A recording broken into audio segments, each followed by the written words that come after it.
മഴത്തോരു മുൻപേ മറ്റൊരു എപ്പിസോഡിലേക്ക് എല്ലാവർക്കും സ്വാഗതം. സ്കൂളിലേക്ക് പോകുവാൻ ഇറങ്ങുമ്പോൾ കൃഷ്ണതയുടെ മുഖം വാടിയിരുന്നു. അവൾ ആലോചിച്ചും വിഷമിച്ചും നിൽക്കുന്നത് കണ്ടുകൊണ്ട് അലീന ചോദിക്കുകയാണ്, എടി എന്തെങ്കിലും എടുക്കാൻ മറന്നോ? അവൾ പരിഭവത്തിൽ അലീനയെ നോക്കി. കൊച്ചു സമയം പോവും, പെട്ടെന്ന് വാ. കൃഷ്ണതയുടെ തോളത്ത് തട്ടിക്കൊണ്ട് അലീന അവളെ സിറ്റ് ഔട്ടിലേക്ക് നടത്തി. നടക്കുന്ന വഴിയിൽ അവൾ പറയുകയാണ്, ഞാൻ തിരിച്ചു വരുമ്പോൾ അലീന ചേച്ചി ഇവിടെ ഉണ്ടാവത്തില്ലല്ലോ. ഞാൻ ഇടയ്ക്കൊരു ദിവസം വരും, നിന്നെ കൂടെ കൂട്ടിക്കൊണ്ട് കുളത്തുപ്പുഴയ്ക്ക് ഞാൻ പോവുകയും ചെയ്യും. നിനക്ക് അവധി ഒന്ന് കിട്ടിക്കോട്ടെ. അതൊന്നും കൃഷ്ണജയെ ആശ്വസിപ്പിച്ചില്ല. അലീന ചേച്ചി 2 ദിവസം കൂടി ഇവിടെ നിന്നിട്ട് പോയാൽ മതിയായിരുന്നു, അല്ലെങ്കിൽ ഒരു ദിവസം. മോളെ, ആ 2ഉം അതിൻ്റെ കൂടെ 1 ഒക്കെ ഞാനിവിടെ നിന്ന് കഴിഞ്ഞു. നീ വിളിച്ചാൽ കേൾക്കുന്നിടത്ത് ഞാൻ ഉണ്ടാവുമല്ലോ, പിന്നെന്താ? കൃഷ്ണജ മിണ്ടിയില്ല. ദേ, പഠിപ്പുഴപ്പിയേക്കരുത് കേട്ടോ. ബബിതയെ നീ അനുസരിക്കണം. ഇവിടെ ഇപ്പോൾ ജോലിക്കാരൊന്നുമില്ല. അവൾ തനിയെ വേണ്ട എല്ലാം ചെയ്യാൻ. നീയും കൂടി അവളെ സഹായിക്കണം. അച്ഛനോട് ഒട്ടും അകൽച്ച കാണിക്കരുത്. രാവിലെയും വൈകിട്ടും ഒക്കെ അച്ഛൻ്റെ അടുത്ത് എന്ന് സംസാരിക്കണം. അമ്മയോട് ഒരിക്കലും ദേഷ്യം തോന്നല്ലേ. അച്ഛനും അമ്മയും ഒക്കെ നമ്മളെപ്പോലെ സാധാരണ മനുഷ്യർ തന്നെയാണ്. എപ്പോഴും ഓർത്തോണം, അവർക്കും സങ്കടങ്ങളുണ്ടെന്ന്. അവരുടെ കണ്ണിലും കണ്ണുനീരുണ്ട്. അവർ കരയുന്നത് നമ്മൾ കാണാറില്ലെന്ന് മാത്രമേ ഉള്ളൂ. സിറ്റ് ഔട്ടിൽ നിന്നും ഇറങ്ങുന്നതിന് മുൻപ് അലീന അവളെ ചേർത്ത് പിടിച്ച് നെറ്റിയിലൊരു ഉമ്മ നൽകി. എന്നിട്ട് പറയുകയാണ്, മോള് പോയിട്ട് വാ. ഉടനെ കൃഷ്ണജ, വരുമ്പോഴെന്താ? സ്നേഹമുള്ളവർക്ക് കാണാനും മിണ്ടാനും ദൂരെ ഒരു തടസ്സമാണോടി. എനിക്കൊരു വിഷമമുണ്ട് അലീന ചേച്ചി. ആ, എന്താ വിഷമം? അലീന ചേച്ചി ഇവിടെ ജോലിക്കാരിയായിട്ട് നിന്ന കാലത്ത് അറിയാതെ ഞാൻ വല്ലതും പറയുകയോ പ്രവർത്തിക്കുകയോ ചെയ്തിട്ടുണ്ടെങ്കിൽ എന്നോട് ക്ഷമിച്ചേക്കണം. പറഞ്ഞപ്പോഴേക്കും കൃഷ്ണജിയുടെ കണ്ണ് നിറഞ്ഞു. അലീനയ്ക്കും അത് കേട്ട് സങ്കടമായി. അലീന പറയുകയാണ്, മോളെ, അറിയാതെ നീ എനിക്ക് തന്ന സ്നേഹത്തിൻ്റെ ഒരു അംശം പോലും വരില്ലല്ലോ അതൊന്നും. നിനക്കെന്നോട് ഇഷ്ടമാണല്ലോ എന്നോർത്ത് ഞാൻ എന്തുമാത്രം ആശ്വസിച്ചിട്ടുണ്ടെന്നറിയാവോ. നിന്റെ സ്നേഹം തന്ന ധൈര്യത്തിലാണ് ഞാൻ പലപ്പോഴും പിടിച്ചു നിന്നത്. നീ വിഷമിക്കണ്ടാട്ടോ.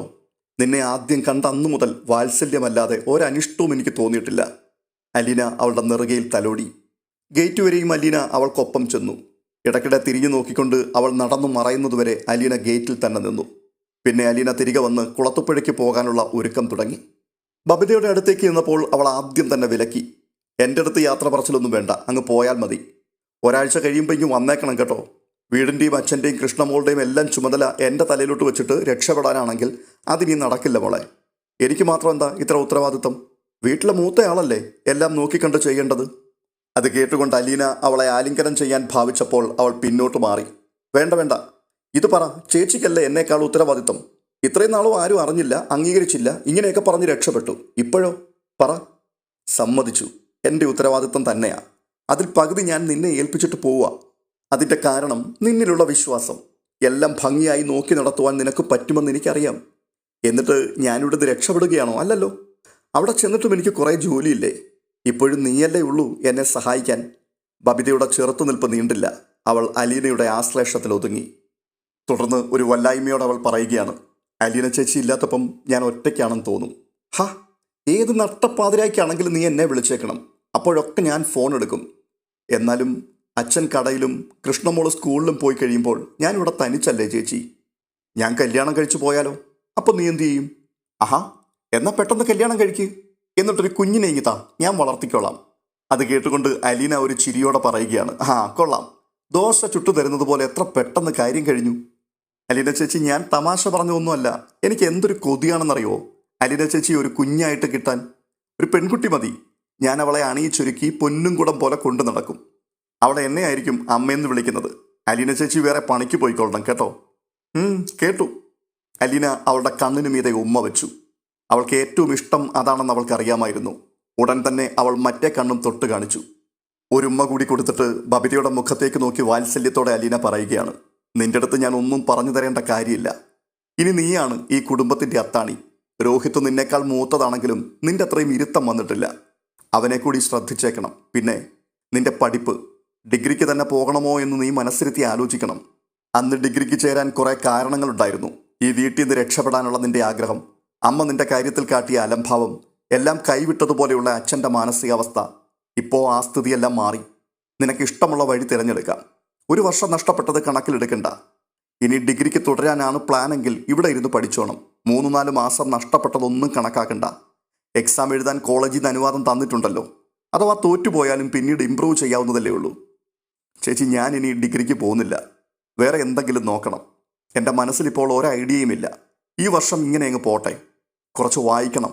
അടുത്ത കൊല്ലം തലയിലെടുത്ത് തെളിഞ്ഞു വരുമായിരിക്കും. അലീന വീണ്ടും അവളുടെ നെറ്റിയിൽ തലോടിക്കൊണ്ട് പറയുകയാണ്, എല്ലാം ശരിയാവും മോളെ. ബബിത അപ്പോൾ വല്ലായ്മയോടെ ചോദിക്കുകയാണ്, ചേച്ചി, അമ്മ ഇനി തിരിച്ചു വരുമോ? പിന്നെ വരാതെ. മക്കളെ ഇവിടെ ഇട്ടിട്ട് എത്ര കാലം മാറി നിൽക്കാൻ അമ്മയ്ക്ക് പറ്റും? ഒരിടത്തും ഇതുവരെ എത്തിയിട്ടില്ലാത്ത മക്കളെക്കുറിച്ച് ഓർത്താൽ അമ്മയ്ക്ക് അവിടെ സമാധാനത്തോടെ ജീവിക്കാൻ കഴിയുമോ? അതിന് ബബിത, ഇപ്പോഴായിരിക്കും അമ്മയ്ക്ക് ഏറ്റവും സമാധാനം. അമ്മയില്ലെങ്കിലും പകരം ഇവിടെ ഒരാൾ എത്തിയിട്ടുണ്ടാവുമെന്ന് അമ്മയ്ക്ക് അറിയാമല്ലോ. അലീന ചേച്ചി ആരാണെന്നും അമ്മ അറിഞ്ഞു കഴിഞ്ഞു. അതിൽ കൂടുതൽ ഒരു സമാധാനം അമ്മയ്ക്കിനി എന്ത് കിട്ടാനാണ്? അലീന വിസ്മയത്തോടുകൂടി ബബിതയെ നോക്കി. തൻ്റെ മനസ്സിൽ ഇങ്ങനെയൊരു ചിന്ത വന്നില്ലല്ലോ എന്ന് അവൾ ആശ്ചര്യപ്പെട്ടു. ഒരുപക്ഷെ നീ പറഞ്ഞതായിരിക്കും ശരി, എന്നാലും അമ്മയ്ക്ക് തിരിച്ചു വരാതിരിക്കാൻ പറ്റില്ലെന്നാണ് എൻ്റെ വിശ്വാസം. ഇരുവരും തമ്മിലുള്ള സംസാരം നീളുന്നതിനിടയിൽ ഊണുമുറിയിൽ നിന്നും ബാലചന്ദ്രമേനോൻ്റെ വിളിയെത്തി. പെട്ടെന്ന് ബബിതയോട് പറയുക, പോയിട്ട് വരാം മോളെ. ബബിതയുടെ കണ്ണുകളിൽ ഒരു മുത്തം കൂടി നൽകിയിട്ട് അലീന മുറി വിട്ടിറങ്ങി. ബാലചന്ദ്രമേനോൻ ഷോപ്പിലേക്ക് പോകാൻ റെഡിയായി നിൽപ്പുണ്ടായിരുന്നു. അലീന ബാഗ് സോഫയിൽ നിന്നെടുത്ത് തോളത്തിട്ടുകൊണ്ട് പറയുകയാണ്, പോകാച്ച. ബാലചന്ദ്രമേനോൻ മുൻപേ ഇറങ്ങി, പിന്നാലെ അലീനയും. ബബിത അവരുടെ കൂടെ കാർ പോർച്ച് വരെ പോയി. കാറിൽ കയറിയ ശേഷം അലീന ബബിതയെ നോക്കി. പൊയ്ക്കൊള്ളാൻ കൈകാട്ടി അവൾ. ഗേറ്റ് കടക്കുമ്പോൾ അലീന റിയർവ്യൂ മിററിലൂടെ നോക്കി. ബബിത വരാന്തയിൽ നിൽപ്പുണ്ടായിരുന്നു. വണ്ടി മുൻപോട്ട് നീങ്ങുന്നതിനിടയിൽ ബാലചന്ദ്രമേനോൻ പറയുകയാണ്, അങ്ങനെ എൻ്റെ കാര്യം വീണ്ടും കഷ്ടത്തിലായി. അച്ഛൻ്റെ കാറ് അടുത്ത ആഴ്ച കിട്ടുമല്ലോ. ആ, അതൊക്കെ ശരി തന്നെ. ഇനി ഞാൻ എന്തെല്ലാം കാര്യങ്ങൾ തനിയെ ചെയ്യണം, ഡ്രൈവിംഗ് ഉൾപ്പെടെ. ഇതുവരെ സുഖമായിരുന്നു എല്ലാം. ജ്വല്ലറി ഷോപ്പിൻ്റെ പാർക്കിംഗ് സ്ലോട്ടിൽ കാർ ചെന്ന് നിന്നു. ബാലചന്ദ്രമേനോൻ അലീനയുടെ നേർക്ക് മുഖം തിരിച്ചു. എന്നിട്ട് ചോദിക്കുകയാണ്, നിനക്ക് ഞാൻ എന്താണ് തരേണ്ടത്? അപ്പോൾ അലീന പുഞ്ചിരിയോടുകൂടി പറയുകയാണ്, അതൊക്കെ ഞാൻ ചോദിച്ചു വാങ്ങിച്ചോളാം. ഇനി നീ എന്നു വരും? അറിയില്ലച്ചാ. നിനക്ക് എന്നോട് പ്രത്യേകിച്ച് എന്തെങ്കിലും പറയാനുണ്ടോ? ഇല്ലല്ലോ. എന്താച്ചാ? അല്ല, ആരോഗ്യം സംരക്ഷിക്കണം, മരുന്ന് കൃത്യമായി കഴിക്കണം, ഡയറ്റ് നോക്കണം, മദ്യപിക്കരുത്, പുകവലിക്കരുത്, അങ്ങനെ ചില കാര്യങ്ങളൊക്കെ. അലീന അത് കേട്ടുകൊണ്ട് പുഞ്ചിരിയോടെ പറയുകയാണ്, അതെല്ലാം ബബിത നോക്കിക്കോളും. അവളിപ്പോൾ ഉത്തരവാദിത്തമുള്ള വീട്ടമ്മയാണ്. എന്നാൽ എനിക്ക് നിന്നോട്ടൊരു താങ്ക്സ് പറയാനുണ്ട്. അതെന്തിനാണെന്ന് ഞാൻ പറയാതെ തന്നെ നിനക്കറിയാം. ഭയങ്കരമായൊരു കപ്പൽ ക്ഷേത്രത്തിൽ അകപ്പെട്ടതുപോലെയായിരുന്നു നമ്മുടെ കുടുംബം. വലിയ നാശനഷ്ടങ്ങളില്ലാതെ നീ അത് ഒരു കരയ്ക്കടുപ്പിച്ചു. Thanks a lot. അച്ഛൻ താങ്ക്സ് ഒന്നും പറയണ്ട. ഞാൻ എന്ത് ചെയ്തു എന്നാ? ഇതിനെല്ലാം ഒരു നിയമം ഉണ്ടച്ചാ, നമ്മൾ അറിയാത്തൊരു നിയമം, നമ്മുടെ ഇച്ഛയ്ക്കൊത്ത് വഴങ്ങാത്തൊരു നിയമം. അതനുസരിച്ചാണ് ഓരോ കാര്യങ്ങളും നടക്കുന്നത്, അല്ലെങ്കിൽ നടക്കാനിരിക്കുന്നത്. ഉടനെ ബാലചന്ദ്രമേനോൻ, ആ, ഞാൻ തർക്കത്തിനില്ല, ഇറങ്ങട്ടെ. ബാലചന്ദ്രമേനോൻ അവളുടെ കൈകളിൽ പിടിച്ചു. അനുകൂല ഭാവത്തിൽ അവൾ തലയാട്ടി. അയാൾ പുറത്തേക്കിറങ്ങി ഡോറടച്ചു. അലീനയുടെ നേർക്ക് കൈവീശി. അവൾ കാർ പിന്നോട്ടെടുത്ത് തിരിച്ചു. ഇനി കുളത്തുപുഴയ്ക്ക്.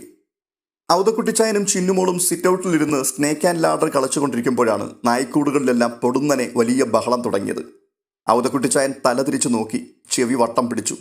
എന്നിട്ട് തന്നെത്താൻ പറയുകയാണ്, അവൾ വരുന്നുണ്ട്, അതിൻ്റെയാ. പെട്ടെന്ന് ചിന്നുമോള് കണ്ണും ഇഴിച്ചുകൊണ്ട് ചോദിക്കുകയാണ്, ലീനാൻറ്റിയാണോ വലിയിപ്പിച്ച? അപ്പോഴേക്കും കാറ് ചെറിയ കയറ്റം കയറി വരുന്നതായി കാണാനായി. നായ്ക്കളുടെ കുരയും ബഹളവും കേട്ട് ആൻ്റപ്പൻ സിറ്റൗട്ടിലേക്ക് ഇറങ്ങി നോക്കി. അലീന കാർ നിർത്തി ഡോർ തുറന്നതേ ഉള്ളൂ. ചിന്നുമോൾ സിറ്റൗട്ടിൽ നിന്നും ചാടി ഇറങ്ങി ഓടി ചെല്ലുന്നത് അയാൾ കണ്ടു. ആരോ ദേഹത്ത് വന്ന് തട്ടിയപ്പോൾ ആൻ്റപ്പൻ ഞെട്ടി. അത് ടെൽസയായിരുന്നു. ഓട്ടത്തിനിടയിൽ അവൾ തിരിഞ്ഞു നോക്കി സോറി പറഞ്ഞു. അലീന കാറിൽ നിന്നും ഇറങ്ങി 4 പാടുമൊന്ന് നോക്കി. നായ്ക്കളുടെ നേർക്ക് അവൾ കൈവീശി കാട്ടി. ലീനാൻറ്റി എന്ന് വിളിച്ച് പാഞ്ഞെത്തിയ ചിന്നുമോളെ അവൾ വാരിയെടുത്ത് ആകാശത്തേക്ക് ഉയർത്തി ഒന്ന് വട്ടം ചുറ്റി. അവളെ തോളത്ത് പതിപ്പിച്ച് ഇടത് കൈകൊണ്ട് അമർത്തിപ്പിടിച്ച് വലത് കൈ നീട്ടി ഓടി അണഞ്ഞ ടെൽസയെ ആലിംഗനം ചെയ്തു. എന്നിട്ട് അവളെ പതിയെ നിലത്തു നിന്നും ഉയർത്തുവാൻ ശ്രമിച്ചു. തുടർന്ന് അവളുടെ നെറുകയിൽ ഒരു ചുംബനം നൽകിയിട്ട് പറയുകയാണ്, നിന്നെ എടുക്കാൻ എനിക്ക് വയ്യല്ലോടി. ടെൽസ പിടിവിടാതെ മുറുകെ അവളുടെ മേൽ കൈ ചുറ്റി അങ്ങനെ നിൽക്കുകയാണ്. സ്റ്റാൻലിയുടെ സന്തത സഹചാരികളായ കൂറ്റൻ നായ്ക്കൾ അവളുടെ ചുറ്റും നടന്ന് കിതയ്ക്കുകയും പൂച്ചക്കുട്ടികളെ പോലെ അവളുടെ കാലിൽ തലയുരുമുകയും ചെയ്തു. അലീന ഓരോ തലോടൽ കൊണ്ട് അവരുടെ സ്നേഹവായ്പും അംഗീകരിച്ചു. ടാനിയ ശാന്തമായ പുഞ്ചിരിയോടെ സിറ്റൗട്ടിലെ തൂണിൽ ചാരി നോക്കി നിൽക്കുന്നുണ്ടായിരുന്നു. അലീന അവളുടെ അടുത്തേക്ക് എന്ന് 2 കൈയും വിടർത്തി അവളെ കെട്ടിപ്പിടിച്ചു. എന്നിട്ട് ചോദിക്കുക, നീ എന്താടി മാറി നിന്നത്? എല്ലാവരുടെയും തിരക്ക് കഴിയട്ടെ എന്ന് വെച്ചു. പരിഭവവും പിണക്കമൊന്നും ഇല്ലല്ലോ അല്ലേ? ഉണ്ട്. എന്തിന്? പെട്ടെന്ന് തിരിച്ചു വരാമെന്ന് പറഞ്ഞു പോയിട്ട് ഇപ്പം ദിവസം എത്രയായി? അലീന തൻ്റെ നെറ്റി ടാനിയയുടെ നെറ്റിയിൽ പതിയെ ഇടിച്ചുകൊണ്ട് പറയുകയാണ്, ഇപ്പം ഞാൻ വന്നില്ലേടി ഇങ്ങ്? മാത്രവുമല്ല, അവിടെ എന്തുമാത്രം ഗുസ്തി പിടിച്ചിട്ടാ ഇപ്പോഴെങ്കിലും ഇങ്ങോട്ട് വരാൻ പറ്റിയെന്ന് നിനക്കറിയാവോ? ഔതക്കുട്ടിച്ചായൻ അല്പം ഗൗരവത്തിലായിരുന്നു. കളിച്ചുകൊണ്ടിരുന്ന സ്നേക്ക് ആൻഡ് ലാഡർ ടീപ്പോയിൽ കിടപ്പുണ്ട്. അലീന കസേരയ്ക്ക് പിന്നിൽ ചെന്ന് ഔതക്കുട്ടിച്ചായൻ്റെ നരച്ച തലയിൽ 2 കൈയും വെച്ചു. വല്യപ്പച്ചൻ ഇതാരോടാ വഴക്ക് കൂടിയത്? കേണലിനോടാണോ അതോ ആൻ്റപ്പൻ ചേട്ടനോടോ? നീ മുൻപിലോട്ട് വാടി. നീ എന്തിനാ എൻ്റെ പുറകിൽ നിൽക്കുന്നേ? നിന്നോട് എനിക്ക് രണ്ട് വർത്തമാനം പറയാനുണ്ട്. അലീന അപ്പോൾ കുസൃതി ചിരിയോടുകൂടി പറയുകയാണ്. അതെനിക്കറിയാലോ, അതുകൊണ്ടല്ലേ ഞാൻ പുറകിൽ തന്നെ വന്നു നിന്നത്. വല്യപ്പച്ചന് പറയാനുള്ളതെല്ലാം പറഞ്ഞു കഴിഞ്ഞിട്ടേ ഞാൻ മുൻപിലോട്ട് വരികയുള്ളൂ. അവധക്കുട്ടിച്ചാൻ അവളുടെ കൈക്ക് പിടിച്ച് നേരെ മുൻപിലേക്ക് കൊണ്ടുവന്നു. അലീന ഏത്തമിടാൻ പാകത്തിൽ രണ്ട് കൈയും ചെവിയിൽ പിടിച്ച് കുനിഞ്ഞു നിൽക്കുകയാണ്. തുടർന്ന് അവൾ ചോദിക്കുകയാണ്, എത്ര എണ്ണം വേണം? അപ്പോൾ അവധക്കുട്ടിച്ചായൻ, എടി, ലാലിച്ചൻ മാത്രം താമസിച്ചുകൊണ്ടിരുന്നൊരു വീടായത്, അറിയോ നിനക്ക്? ആ, അറിയാം. ഇപ്പം എത്ര പേര് ഇവിടെ ഉണ്ട്?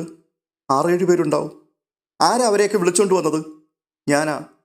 അവരെ കൊണ്ടുവന്നിട്ട് ഇവിടെ ഇട്ടിട്ട് നീ ഇങ്ങനെ ഇറങ്ങിപ്പോയാൽ മതിയോ? ബാക്കിയുള്ള കാര്യങ്ങളൊക്കെ നോക്കണ്ടേ? ആഹാ, അത്രയുള്ള പ്രശ്നം. ഞാൻ കരുതി വല്യപ്പച്ചൻ ആരും കൂട്ടില്ലാതെ വിഷമിച്ചു പോയി കാണുമെന്ന്. എന്തായാലും ഞാൻ പോയിട്ട് പപ്പയെ ഒന്ന് കണ്ടിട്ട് വരാം. എന്നിട്ട് നമുക്ക് വിശദമായി ഈ വിഷയം ചർച്ച ചെയ്യാം. എന്താ പോരെ? അലീന നിവർന്നു. അവൾ സ്റ്റാൻലിയുടെ മുറിയിലേക്ക് നീങ്ങി. സ്റ്റാൻലി കെട്ടുപോയ ചുരുട്ടും കടിച്ചു പിടിച്ച് തുറന്നിട്ട ജനാലയ്ക്കടുത്ത് നിൽപ്പുണ്ടായിരുന്നു. വാതിൽ കടന്ന ശേഷം ആനന്ദ തിമിർപ്പോടെ അലീന വിളിക്കുകയാണ്, പപ്പായെ. സ്റ്റാൻലി മുഖം ചെരിച്ചൊന്ന് നോക്കി. താൻ കണ്ടു എന്ന അർത്ഥത്തിൽ അയാൾ പതിയെ തല കുലുക്കി. അലീന അടുത്തേക്ക് ചെന്നു. സ്റ്റാൻലി ഒന്നും സംസാരിക്കുന്നില്ല. അലീന പപ്പയുടെ പുറത്തുകൂടി ഇടത് കൈ ചുറ്റി തോളത്ത് മുഖം ചേർത്ത് വലത് കൈയാൽ അയാളുടെ കൈത്തലം തെരിപ്പിടിച്ചുകൊണ്ട് നിന്നു. നിമിഷങ്ങൾ കടന്നുപോയിക്കൊണ്ടേയിരുന്നു. ഒരു സംഭാഷണവുമില്ല. ജനാലയ്ക്കപ്പുറത്ത് പ്രാവുകൾ ചിറകടിക്കുന്ന ഒച്ചയും അവയുടെ കുറുകലും കേൾക്കാമായിരുന്നു. ഒടുവിൽ സ്റ്റാൻലി കൈ ഉയർത്തി അവളുടെ ശിരസിൽ തലോടി. എന്നിട്ട് ചോദിക്കുകയാണ്, ഇനി നിനക്ക് അങ്ങോട്ട് പോകണ്ടല്ലോ, അവിടുത്തെ ഇടപാടുകളെല്ലാം തീർത്തിട്ടല്ലേ പോകുന്നത്? അലീന ഒന്നും മിണ്ടാതെ അല്പസമയം നിന്നു. പിന്നെ പറയുകയാണ്, പപ്പ, അമ്മ പപ്പയെ കാണാൻ വന്നതിന് ശേഷം ഇതുവരെ തിരിച്ചെത്തിയിട്ടില്ല. തിരുവനന്തപുരത്തെ ഒരാശ്രമത്തിലുണ്ട്.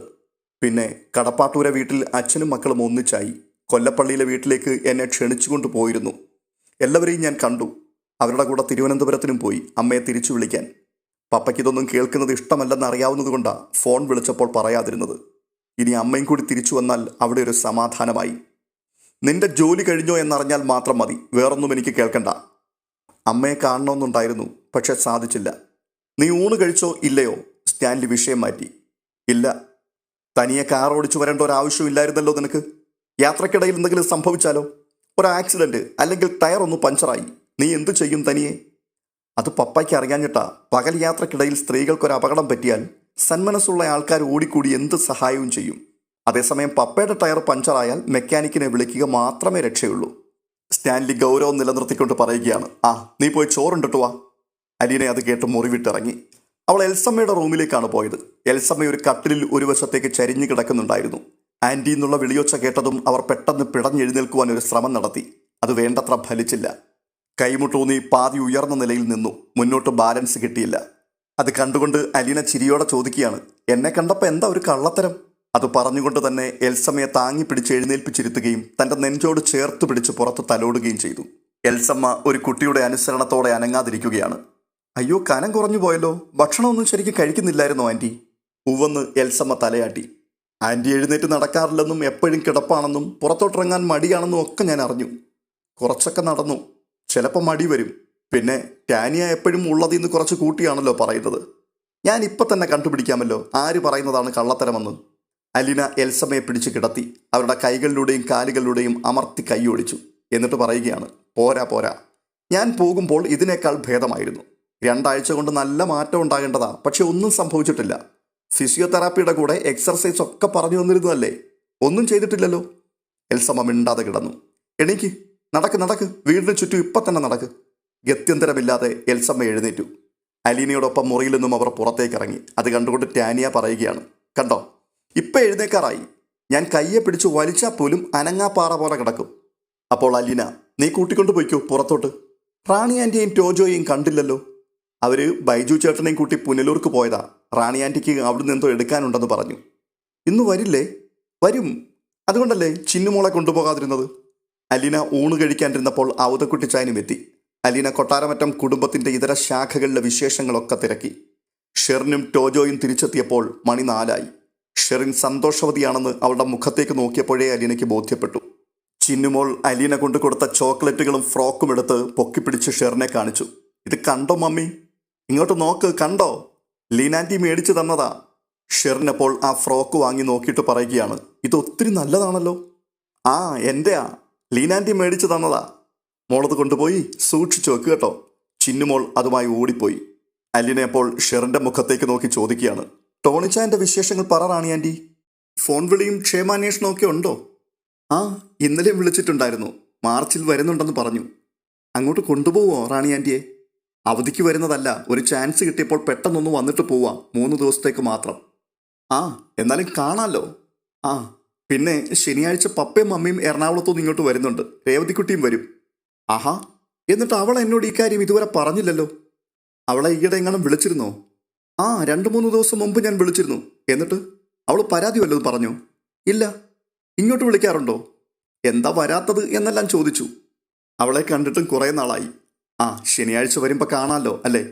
എന്താ മാമച്ചനങ്കിളും ആൻറ്റിയും വരുന്നതിൻ്റെ ഉദ്ദേശം? ഷെറിൻ ഒന്ന് ചിരിച്ചുകൊണ്ട് പറയുകയാണ്, ഞങ്ങളിവിടെ വന്നിട്ട് കുറേ ദിവസം ആയില്ലേ. ഇനി എന്നെ മോളെ അങ്ങോട്ട് കൊണ്ടുപോവുകയാണ് അവരുടെ പ്ലാൻ. മോളിപ്പോ എൻ്റെ അല്ലല്ലോ, അവരുടെ അല്ലേ. സംതൃപ്തമായ ആ ചിരിയിലേക്ക് അലീന ഏതാനും നിമിഷം നോക്കിയിരുന്നു. അവളുടെ ഓർമ്മകൾ പെട്ടെന്ന് പിന്നിലേക്ക് പോയി. പുനലൂരെ തറവാട്ടിൽ ഒരു മുറിയിൽ അടച്ചിട്ടിരുന്ന ആ ഭ്രാന്തി പെണ്ണു തന്നെയാണോ ഇത്? അവളുടെ മിഴികളിൽ ഇപ്പോൾ കാത്തിരിപ്പിൻ്റെയും പ്രതീക്ഷയുടെയും ആഗ്രഹങ്ങളുടെയും സ്നേഹത്തിൻ്റെയും സന്തോഷത്തിൻ്റെയും നക്ഷത്രങ്ങൾ മിന്നിത്തെളിയുന്നു. തുടർന്ന് ടോജോയോടും അലിനെ അല്പം വർത്തമാനം പറഞ്ഞു. വൈകിട്ട് അവനെയും ടെൽസയെയും കൂട്ടി തോട്ടത്തിലേക്ക് പോയി. തുടർന്ന് അലീന സ്റ്റാൻലിയുടെ മുറിയിലേക്ക് കടന്നു പോകുന്ന കാഴ്ചയാണ് കാണുന്നത്. എൽസമ്മയെയും ടെൽസയെയും സൈക്യാട്രിസ്റ്റിന്റെ അടുത്ത് കൊണ്ടുപോകുന്നതിനെ പറ്റി സംസാരിക്കാൻ ചെന്നതായിരുന്നു അലീന. സ്റ്റാൻലി തന്റെ പതിവ് കോട്ട കഴിച്ചു തുടങ്ങിയിരുന്നു. ചിന്നുമോളുമുണ്ട് അരികിൽ. അലീന പറയുകയാണ്, പപ്പ, ആ ഡോക്ടറെ വിളിച്ചിട്ട് അപ്പോയിൻമെന്റ് ഫിക്സ് ചെയ്യണം. നിനക്കറിഞ്ഞുകൂടെ ഡോക്ടറുടെ നമ്പർ? അറിയാം, പക്ഷേ പപ്പ വിളിക്കുന്നതല്ലേ നല്ലത്. ആ ശരി, നാളെ ആവട്ടെ, വിളിക്കാം. എന്താ അയാളുടെ പേര്? Doctor George Punnoose. നീ ഇതൊക്കെ എങ്ങനെ ഓർത്തിരിക്കുന്നു? ആ, പപ്പ ഇങ്ങനെ കള്ളു കുടിച്ചിട്ടാ പപ്പയ്ക്ക് മറവി. ഞാൻ പാലായിക്ക് പോയ ശേഷം അളവൊക്കെ തെറ്റിച്ച് കാണും അല്ലേ? പെട്ടെന്ന് സ്റ്റാൻലി ചിരിച്ചുകൊണ്ട് പറയുകയാ, ഇല്ല, ഒരു തുള്ളി കൂടിപ്പോയാൽ ഇവൾ എൻ്റെ കയ്യിൽ കയറി അപ്പ പിടിക്കും. ഇവളെ ബാറിൽ നിർത്താൻ കൊള്ളാം. ഉടനെ ചിന്നുമോൾ തലയുയർത്തി അലീനയുടെ മുഖത്തേക്ക് നോക്കിക്കൊണ്ട് പറയുകയാണ്, ലീനാൻറ്റി, ഈ അങ്കിൾ എന്നെ പറ്റിക്കാൻ നോക്കും, അതാ. പപ്പ നല്ല മൂഡിലാണെന്ന് അലീനയ്ക്ക് മനസ്സിലായി. അവൾ നേരെ മുൻപിലെ കസേരയിൽ ചെന്നിരുന്നു. അപ്പോഴേക്കും കാർപ്പറ്റിൽ കിടന്ന അൾസേഷൻ എഴുന്നേറ്റ് വന്ന് അവളുടെ കാൽപാദത്തിലേക്ക് തല നീട്ടി വെച്ചുകൊണ്ട് കിടന്നു. പപ്പയുടെ മുമ്പിൽ എനിക്കൊരു അപേക്ഷ വെക്കാനുണ്ട്. പപ്പ ദേഷ്യപ്പെടരുത്. ഇത്തിരി കടന്നൊരപേക്ഷയാ, അതുകൊണ്ടാ മുൻകൂർ ജാമ്യം ചോദിക്കുന്നത്. ആ, എന്തായാലും നീ കാര്യം പറ. ബ്രിജീത്ത മമ്മി നടത്തിക്കൊണ്ടിരുന്ന ഒരു ഓർഫനേജ് ഉണ്ടായിരുന്നു കഴക്കൂട്ടത്ത്, സ്നേഹനികേതനം. ഇപ്പോൾ ആ സ്ഥലം കാടും പടലും പിടിച്ചു കിടക്കുക. പപ്പ എനിക്ക് ആ സ്ഥലം വാങ്ങിച്ചു തരുമോ? സ്റ്റാൻലിയുടെ ഭാവപകർച്ച പെട്ടെന്നായിരുന്നു. എന്തിന്? പപ്പ, എൻ്റെ ജീവിതത്തിലെ ഏറ്റവും വലിയ ആഗ്രഹമാണ് സ്നേഹനികേതനം വീണ്ടും തുടങ്ങണമെന്ന്. സ്റ്റാൻലി പൊട്ടിത്തെറിച്ചുകൊണ്ട് ചോദിക്കുകയാണ്, ഇനിയും നീ അങ്ങോട്ട് തിരിച്ചു പോകാനോ? നിനക്കെന്താ ഭ്രാന്താണോ? പപ്പ, ഒച്ചയെടുക്കല്ലേ പ്ലീസ്. പപ്പ ദേഷ്യപ്പെടരുത്. അലീന കേഴുകയാണ്. സ്റ്റാൻലി ഗ്ലാസ് ടീപ്പോയുമേൽ വെച്ചിട്ട് ചാടി എഴുന്നേറ്റു. നിന്റെ കല്യാണം ഈ വർഷം തന്നെ നടത്താൻ ഞാൻ തീരുമാനിച്ചു വെച്ചിരിക്കുകയാണ്. അതുകൊണ്ട് അലഞ്ഞു നടക്കുന്നതെല്ലാം ഇനി അങ്ങ് നിർത്തിയേക്ക്. ഓർഫനേജ് തുടങ്ങാൻ പോകുന്നത്രേ. സ്റ്റാൻലിയുടെ ക്ഷോഭം കണ്ട് പേടിച്ച് ചിന്നുമോൾ എഴുന്നേറ്റ് വന്ന് അലീനയോട് ചേർന്ന് നിന്നു. ഈ എപ്പിസോഡ് ഇതോടുകൂടി പൂർണ്ണമാവുകയാണ്. അടുത്ത എപ്പിസോഡുമായി വീണ്ടും കാണാം. ഈ വീഡിയോ നിങ്ങൾക്ക് ഇഷ്ടപ്പെട്ടിട്ടുണ്ടെങ്കിൽ ദയവ് ചെയ്ത് ഒന്ന് ലൈക്ക് ചെയ്യുവാനും ഹൈപ്പ് ചെയ്യുവാനും മറക്കരുത്. നിങ്ങളുടെ അഭിപ്രായങ്ങൾ കമൻറ്റ് ബോക്സിൽ രേഖപ്പെടുത്തുക. ഇതുവരെയും ചാനൽ സബ്സ്ക്രൈബ് ചെയ്തിട്ടില്ലാത്തവർ ദയവ് ചെയ്ത് ചാനൽ കൂടി ഒന്ന് സബ്സ്ക്രൈബ് ചെയ്ത് കൂടെ കൂടുക. വീണ്ടും കാണാം. അതുവരേക്കും ബൈ ബൈ.